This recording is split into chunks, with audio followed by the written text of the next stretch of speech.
simple. It says the kingdom is where?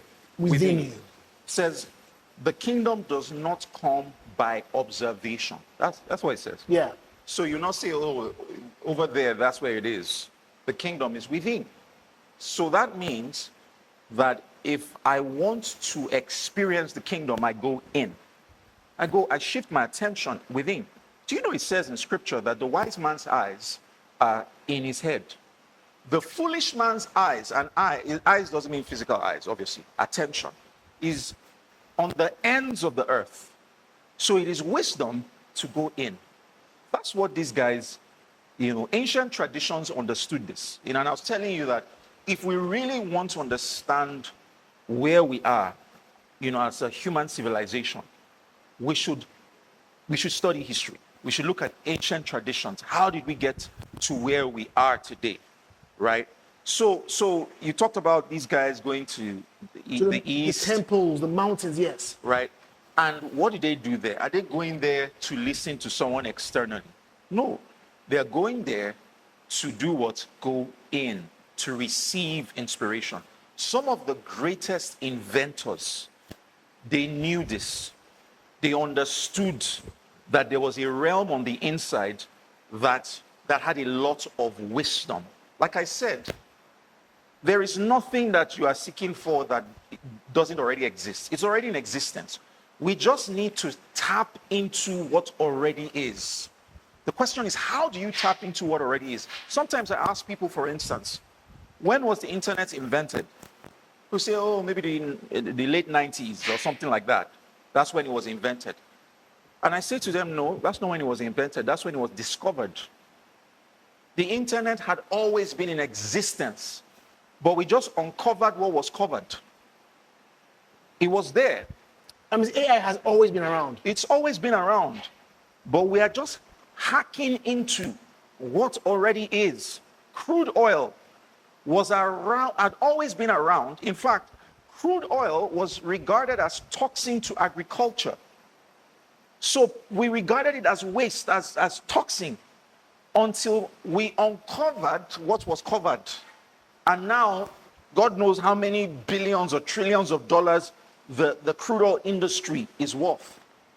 So there are ideas for the next phase of humanity, of existence, that exist in an unseen dimension that require people who understand certain kinds of practices to connect with it, to download and pull down from that realm of existence into this physical three-dimensional realm, right? And there is a skill, there's a know-how to it, right?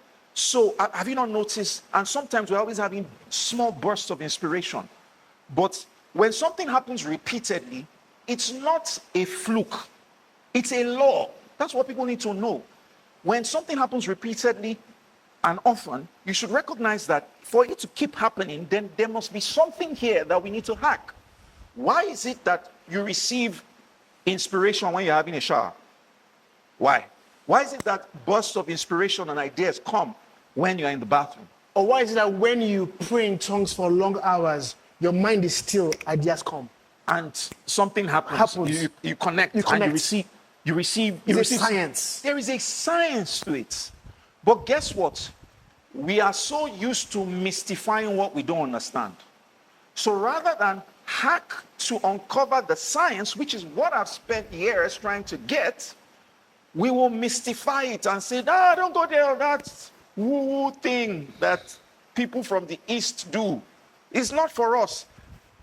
If the devil knows that this thing would make you powerful and make you exist as a king, he will paint it. Of course.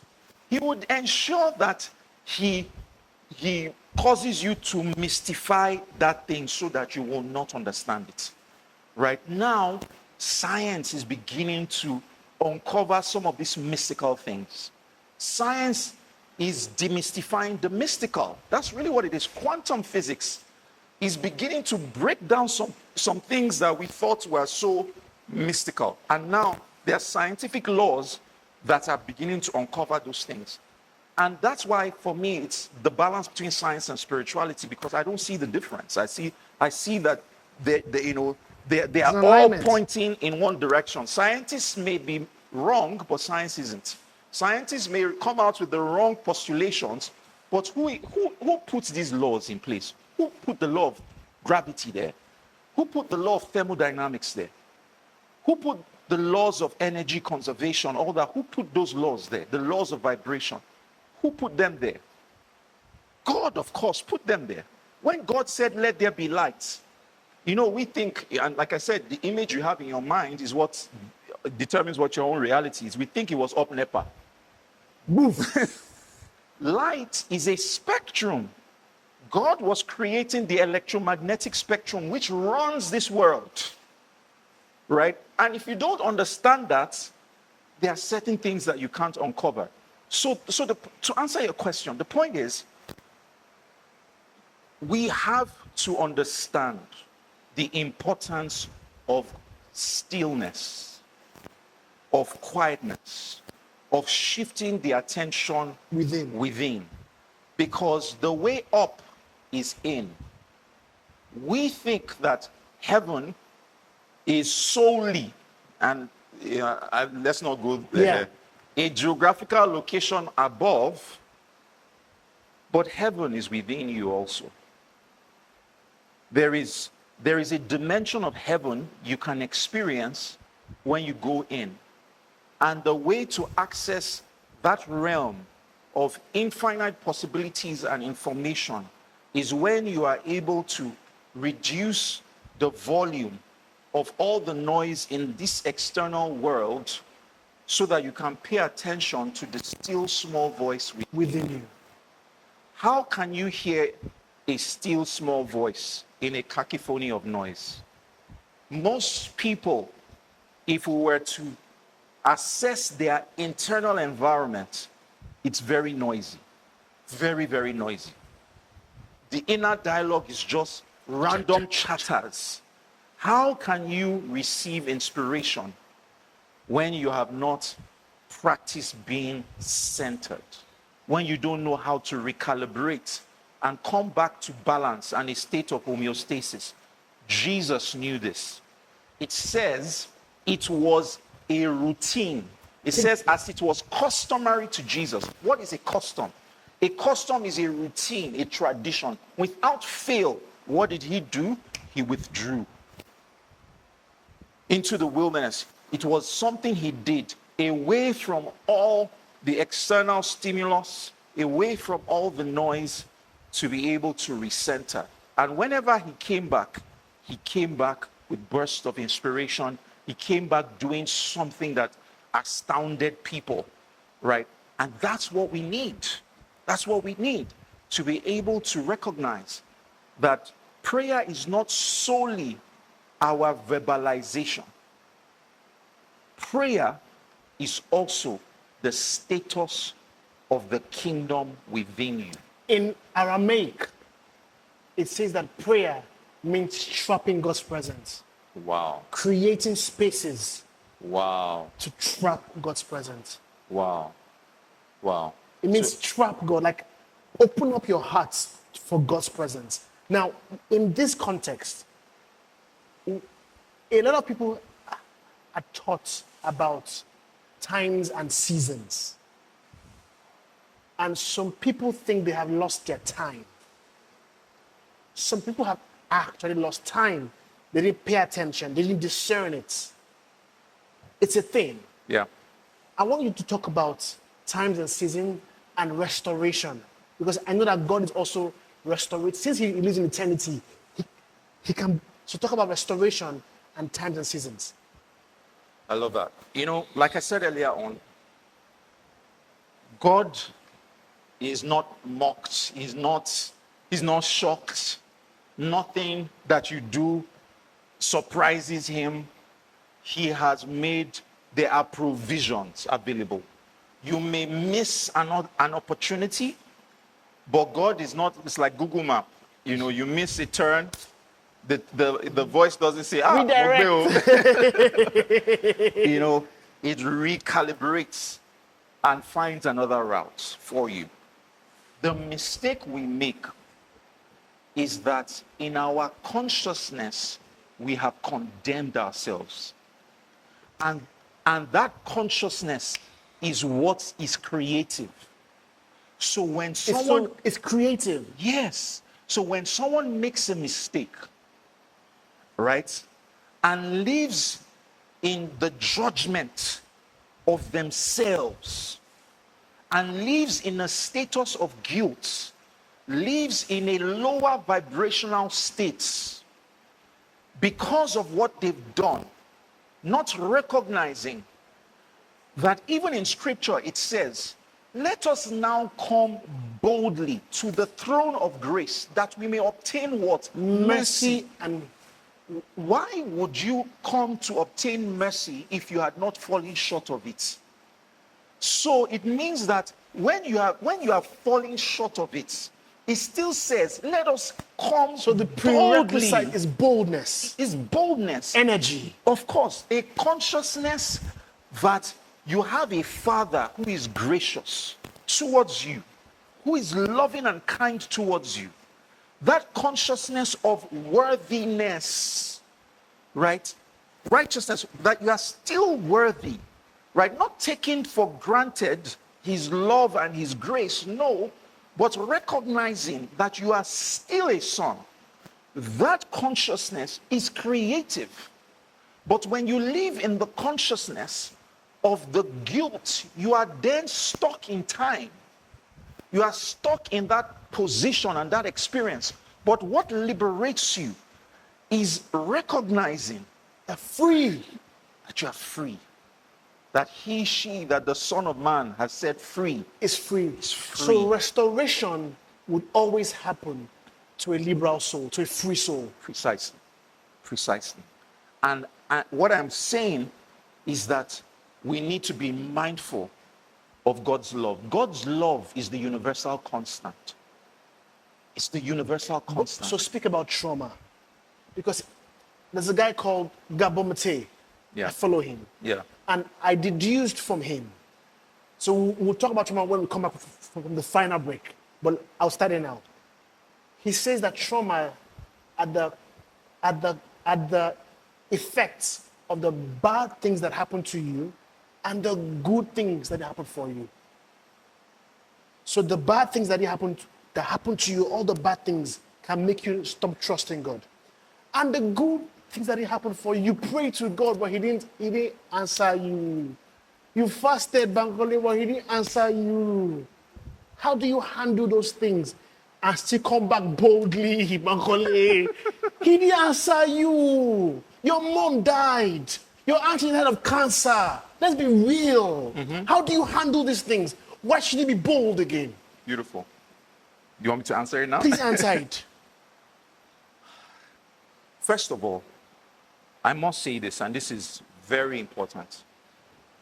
Nobody knows in fullness the entirety of anybody's internal states. I don't know. Only God sees the heart. That's what the Bible says. Precisely. So sometimes we are hasty to conclude that he did not answer. Sometimes. And I'm not saying it's in every instance. I hear you.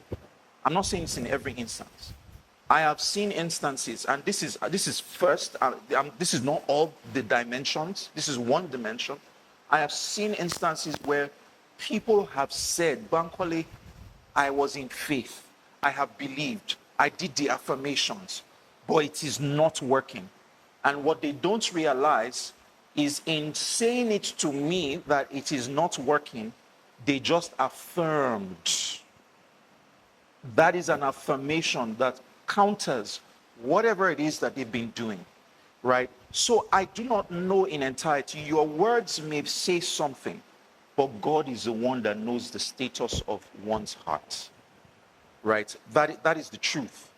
The second dimension that I want to bring to this is that I know that God also has his agenda.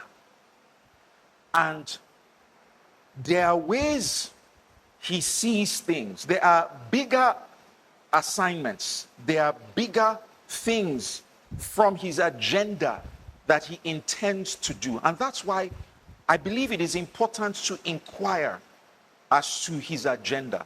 Because sometimes certain things happen that momentarily, using our senses, we define as evil, or we define as ill or as negative momentarily.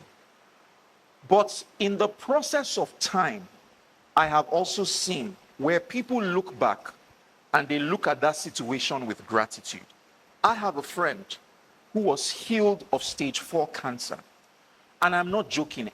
When she speaks, you would sense the authenticity from her voice. That she, right now, is genuinely grateful for cancer. She told me, she said, Bankole, every day I thank God for the gift of cancer. And I looked at her, I said, how do you define that as a gift? She said to me, Bankole, cancer came to reveal to me that I was addicted to suffering.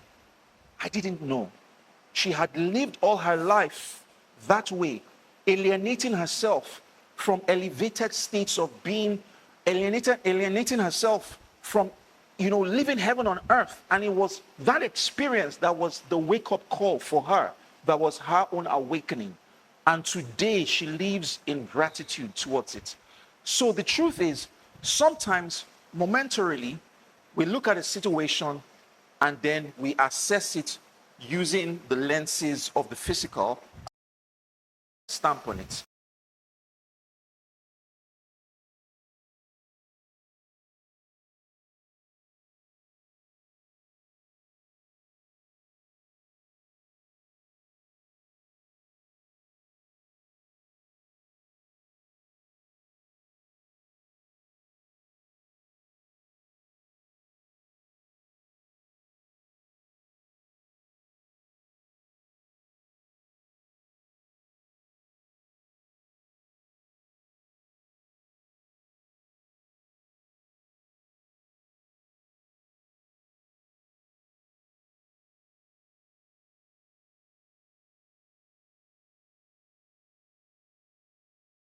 Yeah. And we're within frames, so Yeah.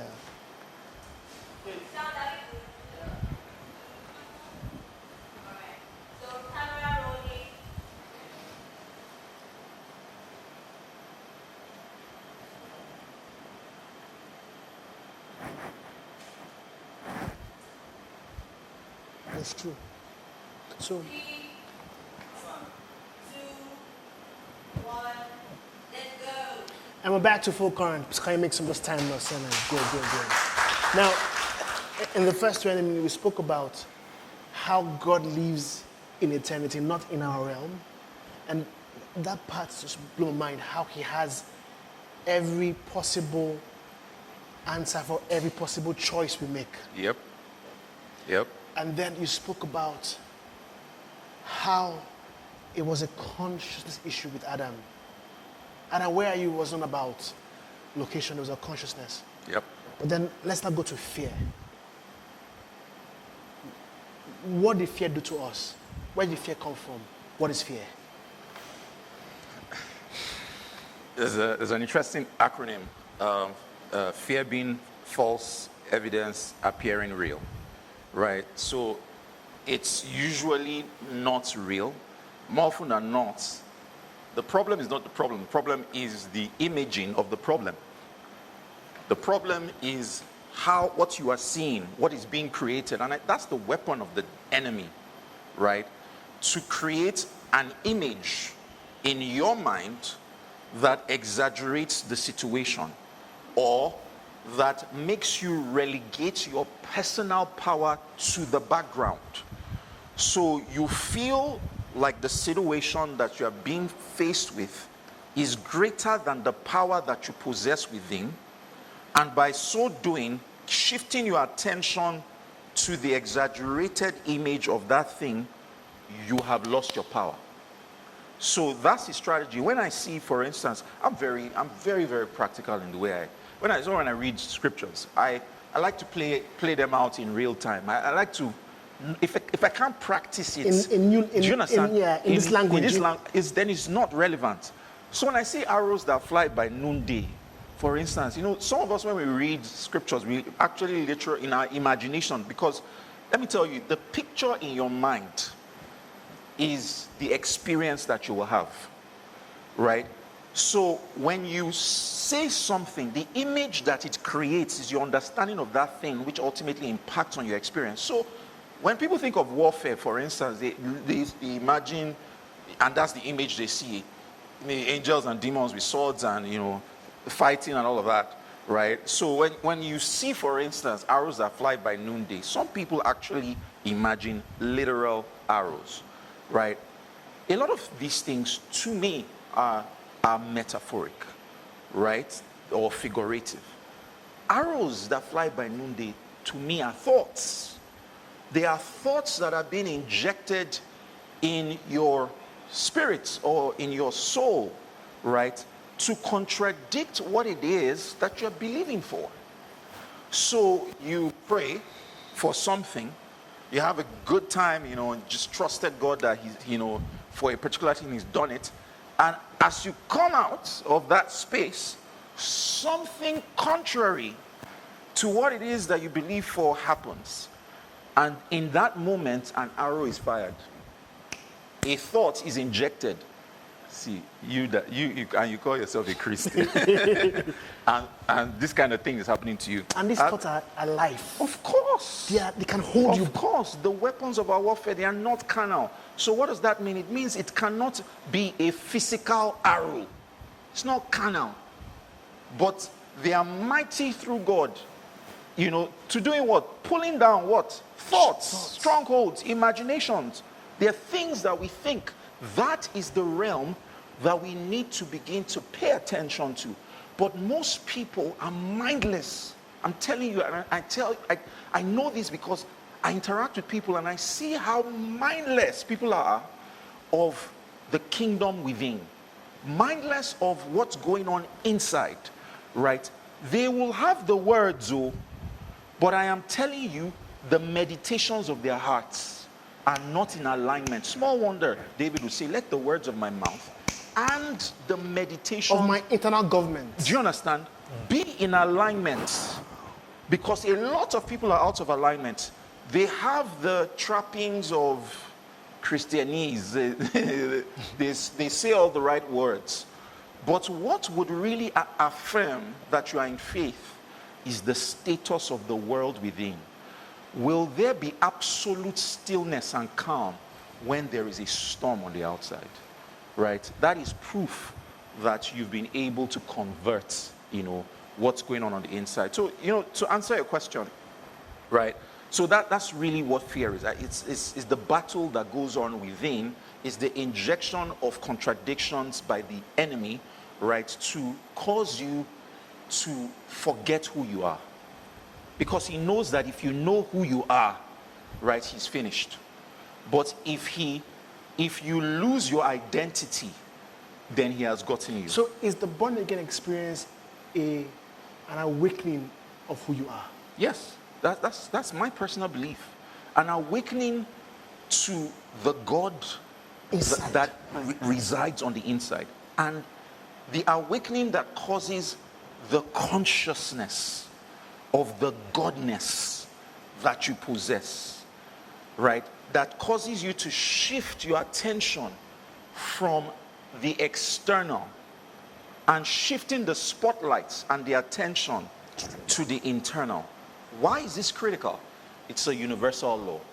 Where your attention goes, your energy flows. It's a law, right? So wherever your attention goes, your energy is going. So if your attention is consistently on the external, your vital life force is going out of you to the external. But if you are able to shift your attention to the internal, where is your energy and all your vital life force going? Is going inside. And guess what? Where does God reside? Inside. For the kingdom of God is inside. Is within you. So you are activating, right, that inner power and presence of God that exists with your attention. But when we take our attention externally, we then become mindless of what we have. And what you are not aware of does not exist for you, right? So wait, pause. Why? Because, like I said, awareness is attention. Attention is power. So the awareness of power is power. The awareness of powerlessness is powerlessness. So if I am unaware of what I have, if I'm unaware of the battalion of angels that reside in an unseen realm that are around me, if I live unaware of them, then I'm not going to activate them. They are waiting for awareness. Awareness is the activation. It's the consciousness. It's the language of the unseen. It's the currency of that realm. It's awareness. That's what activates things. That's what causes shifts. That's what causes movement in that realm. It's what you are aware of, right? And it's so essential, but I find that most people have put their awareness outside of themselves, outside of the power that they possess. Profound. So now, in this light, what is fear? What is faith in the most simplest terms? In the context of being aware of who you are and what you carry, what does fear do to you? What does faith do for you? Beautiful. So the first thing to understand in order to be able to appreciate the diversity between these two concepts is consciousness. So faith is the consciousness of the easiness of things. And I'd explain in very simple terms. There is nothing that you will ever need that is not already in existence. For everything for life and godliness Precisely. has been given. Has been given. It is just that it is given in a realm that you do not see. So he has already blessed us with all spiritual blessings. All. In where? Heavenly places. Ephesians 1. Precisely. So it's in a realm beyond this physical realm. It already exists. Faith is the consciousness of the easiness of that which you seek. Knowing that that which you seek is not about to be done. It's done. It is already done. Right? And walking in what I call a vibrational alignment with that which you seek. Knowing that it already is. Let me make this thing practical. If for instance, let's say, let me think, someone, give me a name of someone who's very credible, very wealthy. Elon Musk. Elon Musk.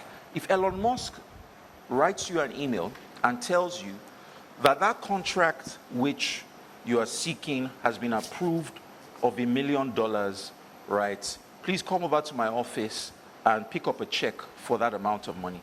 If he writes you that email, when do you get excited? When I see it. The email? Yes, when I see it. Once you see the email? I'm happy. You're happy? Yes. Is the money in your bank account? No, but I trust Elon Musk. You trust Elon Musk? Yes. So the excitement is now? Yes. For money that has not yet come? But I know he will give me. But you know he will give capacity. you. He has the capacity. He's $1 billion. And he has the credibility. Yeah. And then the most credible person in the world who has the most capacity to do and undo has given you a promise in his word, and you are waiting for the physical manifestation to get happy. Can you see the problem here? So faith recognizes that if God has promised, faithful is he to perform, because he's already performed. So that is that consciousness. But you see, I see that this thing is absent from a lot of people who assume that they have it. They have the talk, but what is the status of the world on the inside? I'll tell you a true story. And this happened to me. I was on a plane, right, from Abuja to Lagos. I'll never forget this. And it was the most turbulent flight I'd ever been on. Now, and this is the truth, not kidding. Aside from the turbulence, there were moments, this happened like 3 times, when the plane actually tilted. About 3 times. And trust, our people. People were calling whichever God that they serve, And a lot of people were screaming, Jesus, Jesus, And there was turbulence. As in, not just the turbulence on the plane, but there was the expression of the internal turbulence that people were feeling. Now, they were calling the name of the God that they serve, our God, calling Jesus, right, to step into the situation. The question is, where was their consciousness? Was their consciousness in the awareness that regardless of what I feel on the outside, God has got me? Or was their consciousness on the turbulence on the outside? And how you will know is what you feel. Because what you feel is an expression of where your consciousness is. Right? And I remember as I was on that flight, I saw a gentleman seated adjacent to me, and this guy was sleeping. He was sleeping. I'm not kidding. In fact, what woke him up was the screams of people. And as this guy woke, he was seated there, cool like a cucumber. And I heard loud in my consciousness, Bankole, whose prayer do I listen to? Is it the prayer of those who are screaming my name out of fear, or is it this guy's prayer? See, I lost. I'm like, hold on. This guy is not praying. That's my understanding at the time. His consciousness. But I heard, is it the prayer of those screaming or this guy's prayer? So the status he had within was considered as a prayer. And to prove this thing to you scripturally, God is able to do more than we think. Of course. Or imagine. Of course. That means thinking is prayer. Of course. Imagining is prayer. Of course. It is. It is. If the weapons of our warfare are not carnal, but are mighty through God in the pulling down of all strongholds, what are they? Thoughts, Imaginations. Imagination. Abi, if that's a So warfare prayer, imagination is prayer. Of course it is. It is. Let me also prove it to you. The children of Israel, right? They didn't get into the promised land. Why? God said, He said, I have heard the murmuring and complaining of the children of Israel. And it almost seemed like God swore. He said, as surely as I live, that which I hear them say, that will I do. Now watch this. God said He heard what? Murmurs. What's murmuring? Grumbling, internal dialogue. I thought it was only our verbalizations that went before Him. But He heard the inner turmoil. It's profound. And because of the inner turmoil, they did not enter Promised land. They did not enter. And I'm telling you, particularly in Africa, this is one of the reasons why we are where we are. We have a lot of activity, but can we, if there was an equipment that could measure the state Of your heart. of the heart, Your consciousness.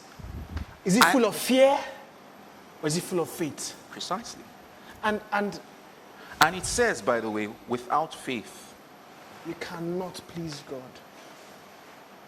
You cannot. You can't. So this conversation on consciousness is extremely critical. Jesus was a conscious being.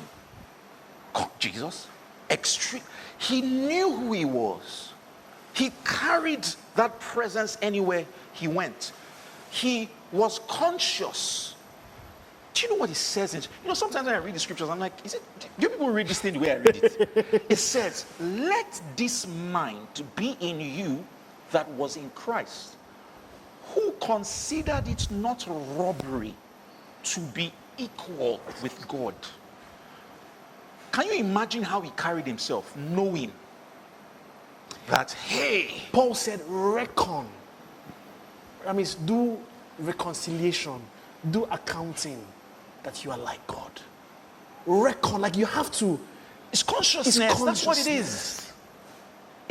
Is the moment by moment awareness of who you are. And you see, this is what makes me truly honor, appreciate, and worship God. That he held nothing back when he created you. He gave you all. Do you understand? Do you know what it means to give 100% of you to your creation? we'll go for a break very soon, but let's get ready for it. Yeah. Because we have to help the next generation of Christians. Yeah. I want to talk about inventing, innovation. I did a quick research, and most of the people that I see, Steve Jobs, they all went to the Hindu meditative to get consciousness. I read it. I'm saying what I'm True. Zuckerberg. I'm telling Silicon you. Valley is a thing. Silicon Valley. Mind Valley. Yeah. It's a but in the Christian faith, we've not taught about how to download innovation, download ideas. I love it. That's So- I'm ready for that. We're going to talk about that when we come back. Yeah. Guys, it's full current. Today's conversation is about manifestation and bringing forth the best version of you. Let's put your hands together. We'll be right back. Thank you. I need it. We hadn't caught. Thank you. So we need no. It's deep. It's very deep. It's serious. Yeah. And because Nigeria is this is the final 20. We ended with God is good. Yeah. All right, cool. Okay, so 3, 2,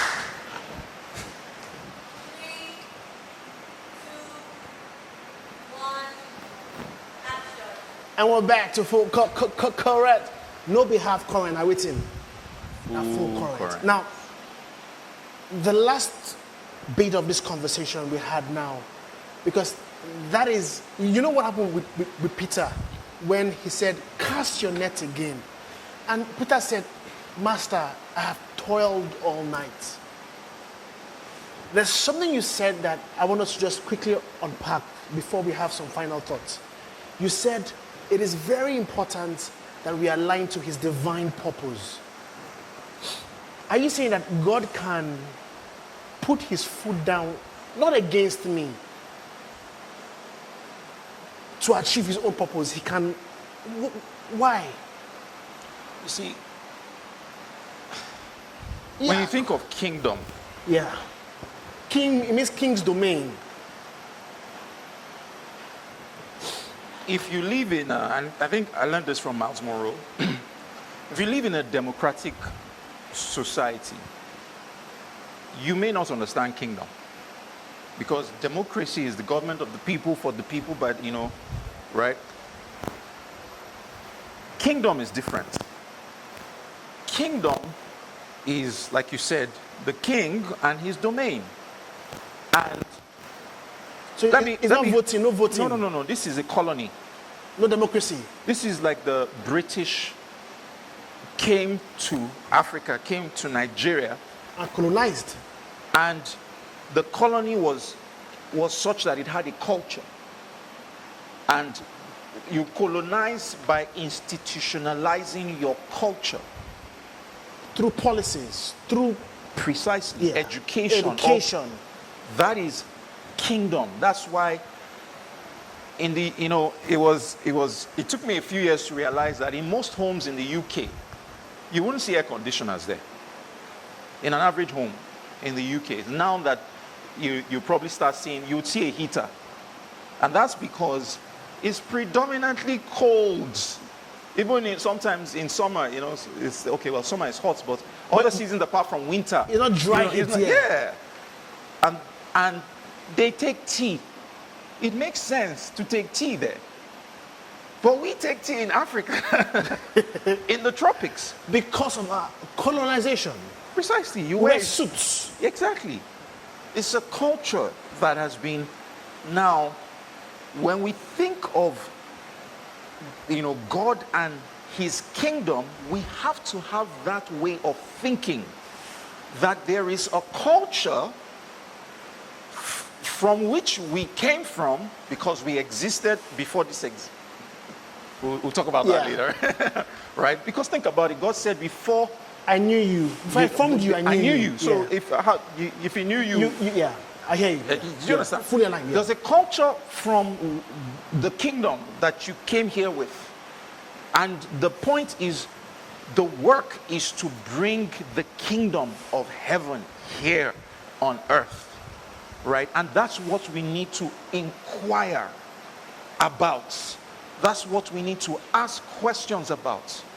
So that as it is in heaven, we can, bring it and dominate here on earth. But I find that a lot of times we are so mindless of what his plans, what his purposes are. And we are all about our own needs. Think of the average person's prayer list. Maybe not everybody, but the average person's, it's a list of needs, right? Just praying for things and spending time on that. How many of us spend time inquiring? And that's why prayer is not a monologue, it's a dialogue, inquiring. God, what would you have me do today? How would you have me show up today? How would you have me bring your kingdom here on earth? How can I be a channel to be a blessing to somebody? How can I be the extension of God to humanity here on earth? How many of us spend time, thinking that way, thinking about the agenda of the kingdom? And that's why it says, seek ye first the kingdom, and then all other things. You take care of his agenda, your own agenda is sorted. But guess what? A lot of times, people have lived mindless of his agenda, mindful of ours, and expecting that ours will always be sorted. There are laws. And my own journey, and this is one thing I advise people, is to inquire as to what the God that put these laws there, put them for a reason. To inquire as to what these laws are, so that we can align with them. And when we align with them, we're in a state where we can, or flow, where things can flow in our direction. When we violate them, we put obstructions in our pathways that do not allow things to flow in our direction. So someone is praying for a blessing, but they are living in offense. And they don't realize that it's a law. Offense is a blessing blocker. You are putting yourself out of the place where the blessing can flow in your direction. But that person is mindless of that law, and then things are not working out. And we, with the physical eye, are wondering, where is your God? With the physical eye, we're judging through a limited paradigm. God resides, he looks from a perspective that sees all. We are looking through, a pinhole, two pinholes, and we're judging based on that narrow frame, right? And there is a broader perspective he wants to expose you to, because God is more interested in who you become than just blessing you with the things you are praying for. So he wants you to evolve in the journey of receiving that thing. That's what pleases, that's his joy. His joy is not that you got it, because he's already done it. Do you understand? His joy is that you align in this three-dimensional plane with who you are authentically with him in heavenly places. So he wants there to be that growth and evolution. And that happens when you are able to grow through tests and trials, recognizing that this affliction that you face is but for a moment, and it is working out something in you, is working out certain states of being, certain states of consciousness where you are seeking the things that are above and not the pedestrian things that are beneath, where you are now, not fazed by the things that we see, for we walk not by sight, we walk by the unseen, right? What exists in the unseen. So if you walk by what exists in the unseen, and in the seeing you are seeing something contrary, you're not moved by that. You're not moved by that because you know that that's not the end. Profound. So it's that evolution that is important, that is critical. That's the journey. And that is the work. That is the journey that I personally believe that Christ was about. Now, someone said that John 3:17 is as important as John 3:16. And in 17 it says, "For Christ did not come to condemn the world, but to save the world." Now, most people think of this as a moral concept, not a concept that Christ came to save education. He came to save healthcare. He came to save global warming. He claims so speak about Christos as a concept, that the reason why we are here is not for only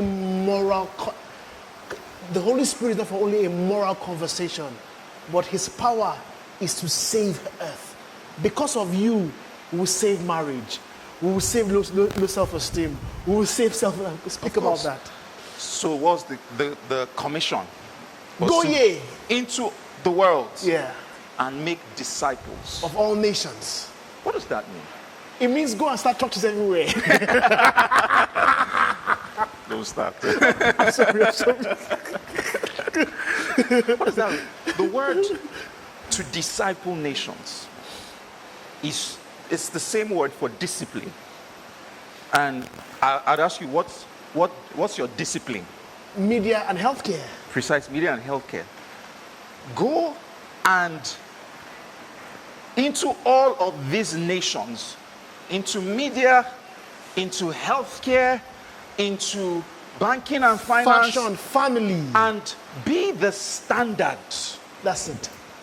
Go and disciple. Show them how God operates, right? Exude excellence.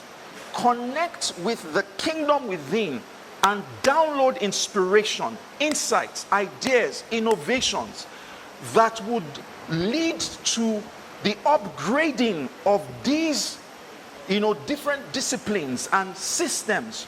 And when you go there, it says, let your light so shine before men that they may see your God, your glory, and glorify the Father in heaven. See your works and glorify. See your works.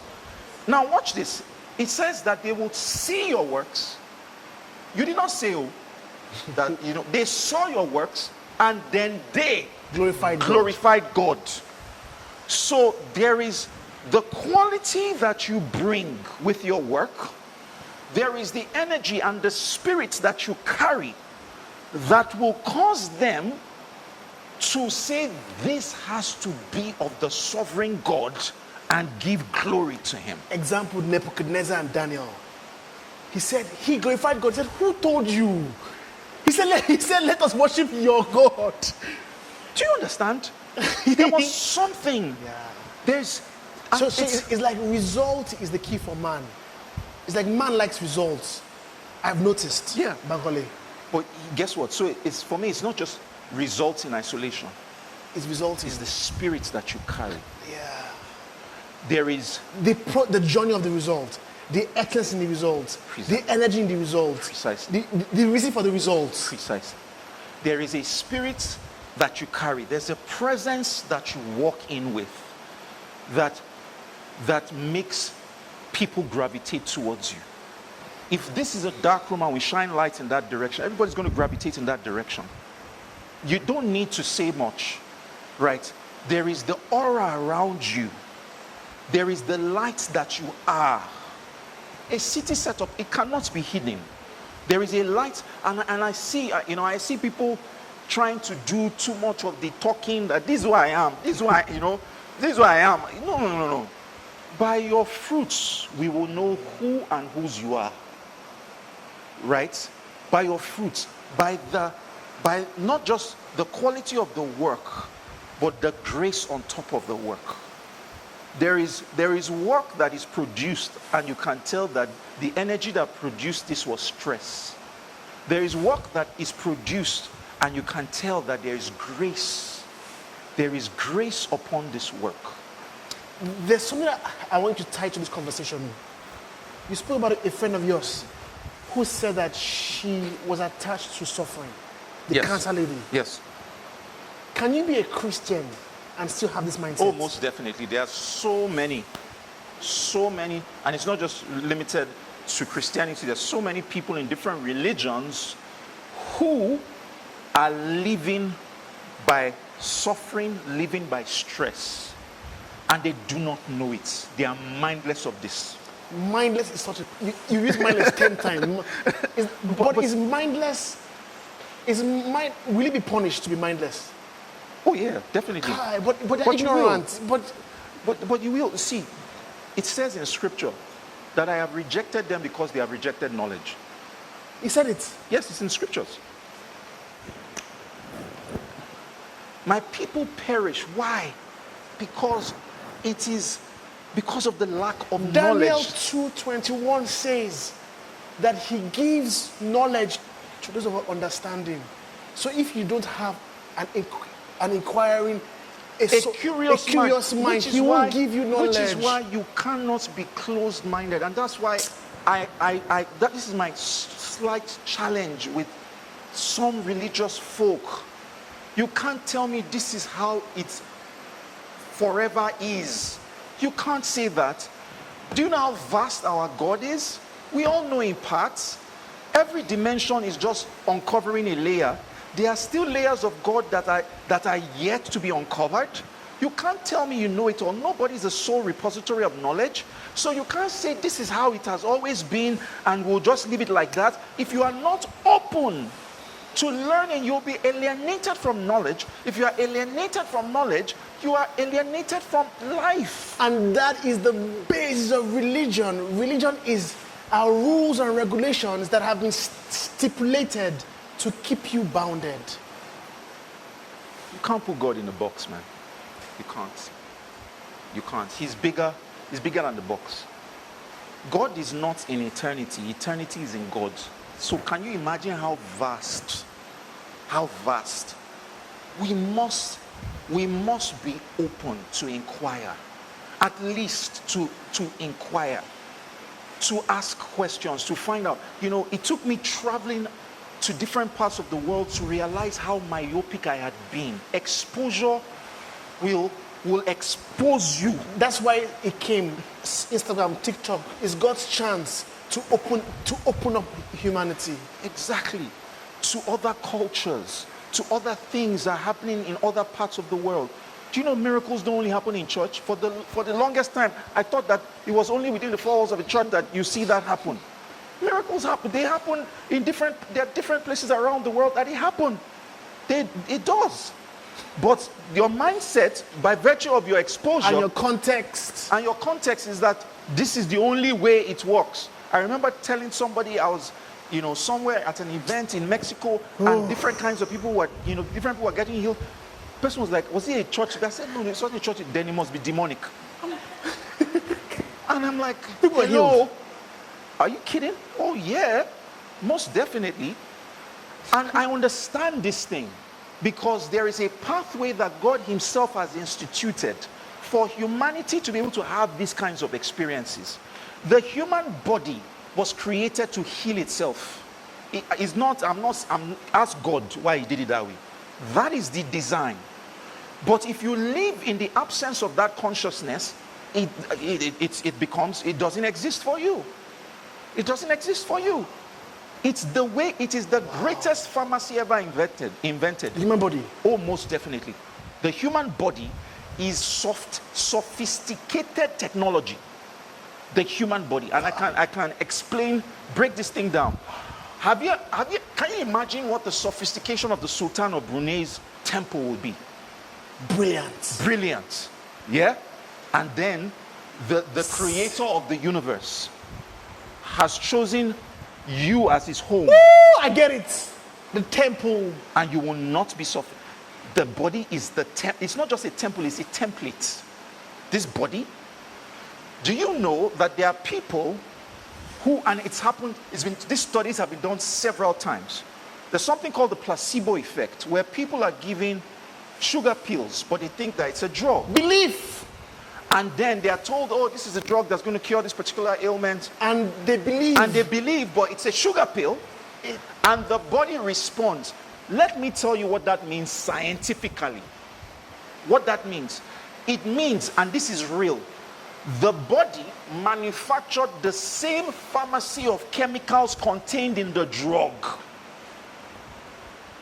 And the chemicals knew the centers to go to cause there to be a change.